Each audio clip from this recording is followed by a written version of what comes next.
Bonjour et bienvenue. Aujourd'hui, je vais vous montrer la réalisation de la recette de la quiche lorraine.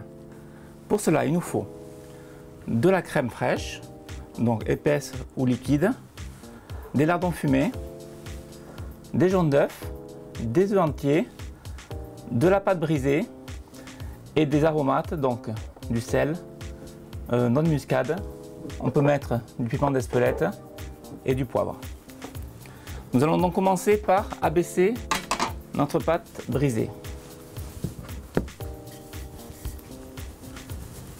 Donc la pâte brisée aura été réalisée de préférence la veille ou alors bien une heure avant, de façon à ce qu'elle ait le temps de reposer au frigo et de redurcir un petit peu. Donc il faut l'étaler uniformément sur 3-4 mm d'épaisseur.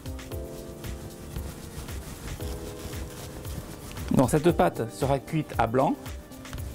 C'est une cuisson préalable avant de mettre la garniture, de façon à ce que le fond de la pâte soit entièrement cuit. Sinon, si on cuisait la quiche lorraine entièrement d'un seul coup, on risquerait d'avoir le fond qui resterait cru.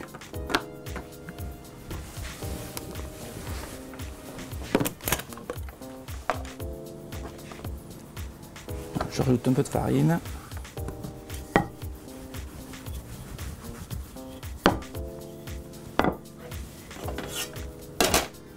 Donc aujourd'hui je vais faire une quiche lorraine diamètre 28 cm. J'ai pris un cercle à tarte à bord haut. Je vérifie que mon abaisse soit assez grande.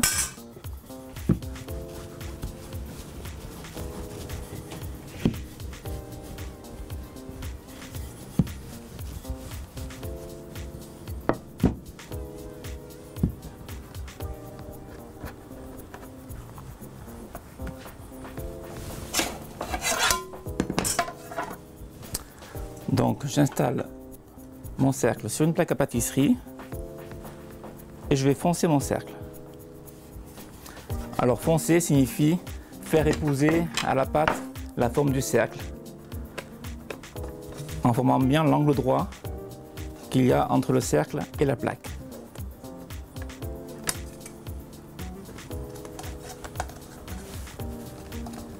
Étant donné qu'on mettra un appareil liquide dans la pâte une fois que celle-ci sera cuite à blanc, il faut veiller à ne pas laisser de trous. Donc il faut que le fond soit vraiment bien étanche. Donc avec le rouleau à pâtisserie, j'enlève tout l'excédent.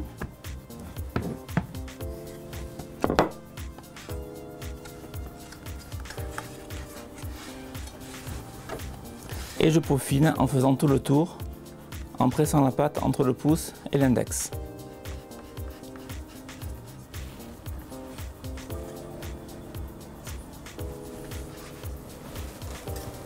Avec un petit couteau,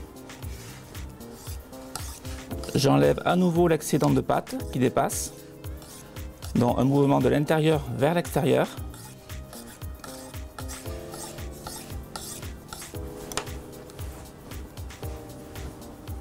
Donc l'idéal serait de le faire reposer une petite demi-heure au frigo avant de le mettre dans le four, pour éviter que la pâte se rétracte trop à la cuisson.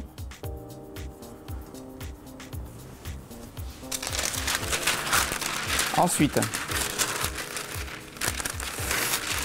nous allons déposer des noyaux de cuisson. Les noyaux, c'est ce produit-là, qui est en céramique, il en existe également en inox, qui vont faire poids et qui vont empêcher à la pâte de boursoufler durant la cuisson. Donc je fais épouser le papier sur le fond de pâte et j'étale mes noyaux de cuisson. Bon, ici c'est une grande tarte, donc il en faut un peu plus. Et je les répartis bien. À défaut de noyaux de cuisson, on peut le faire avec des haricots blancs.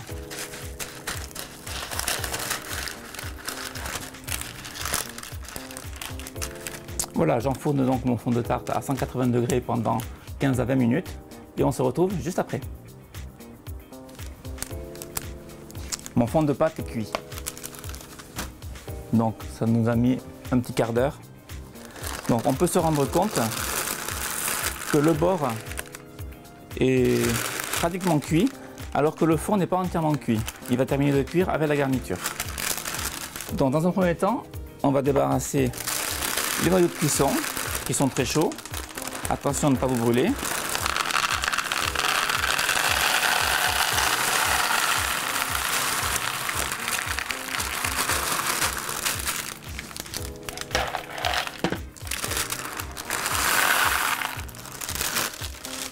Petite précision, lorsque vous faites une cuisson à blanc, préférez le papier sulfurisé.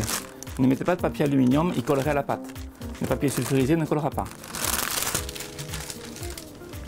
Donc voilà, notre fond de pâte, et on va le laisser de côté pour le moment. Donc maintenant, nous allons préparer notre appareil. Alors l'appareil est constitué donc de crème fraîche et d'œufs. Alors il y a différentes variantes. La vraie recette de la quiche lorraine comporte que de la crème. On peut mettre de la crème fleurette ou de la crème épaisse. Donc je vais mettre ma crème fraîche, ici fleurette, donc crème liquide à 35% de matière grasse, dans mon récipient. Je vais y ajouter les œufs, donc moitié œuf entier, moitié jaune. Bien entendu, vous retrouverez les proportions sur le site meilleurduchef.com, sur la fiche technique correspondante. Et on mélange bien.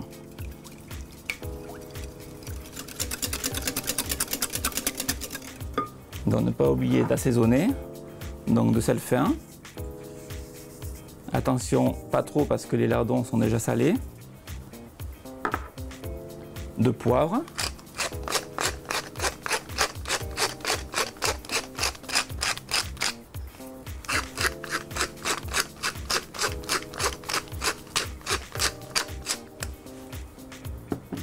De noix de muscade. Très important, ça apporte un très bon goût.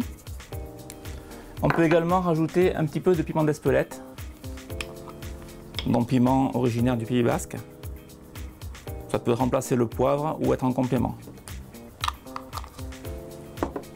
Et on mélange à nouveau.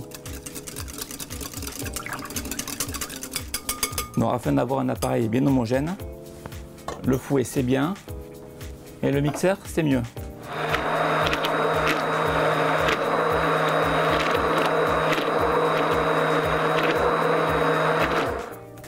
Voilà, ça suffit.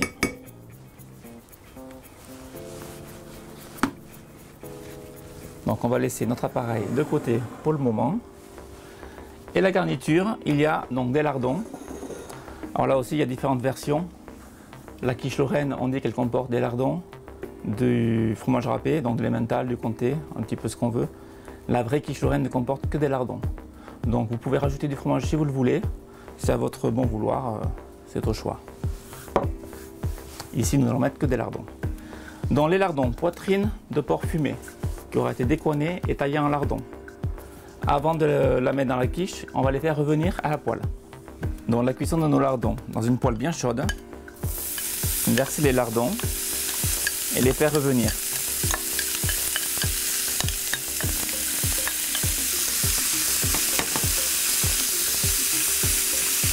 Le but est de les faire sauter légèrement, qu'ils soient légèrement dorés et surtout qu'ils crachent toute l'eau qu'ils ont dedans.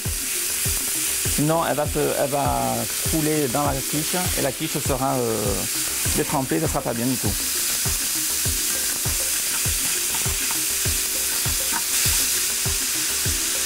Préparez-vous à côté une petite passoire pour les égoutter, pour retirer l'excédent de gras.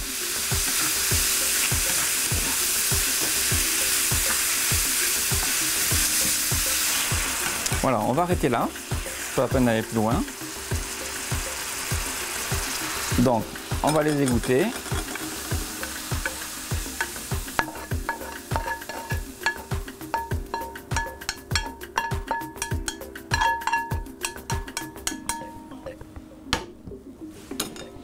On presse un petit peu. Voilà, tout ce jus, il n'a rien à faire dans la quiche.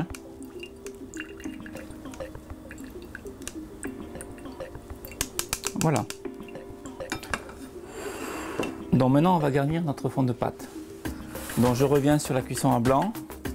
On voit bien ici que la pâte est à moitié cuite. Ici c'est cru, là c'est cuit.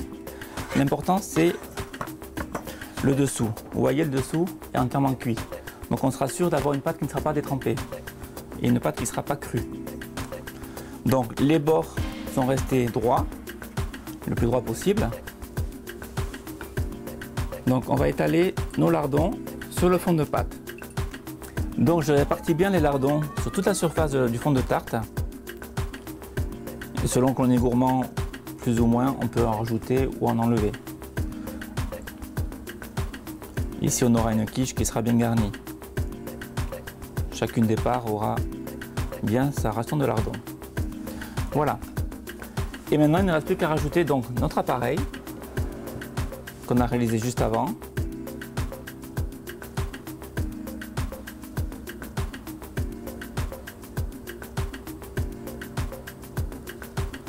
Alors l'importance d'avoir un fond de pâte étanche, c'est là, c'est à ce stade-là, pour ne pas que l'appareil coule ici autour.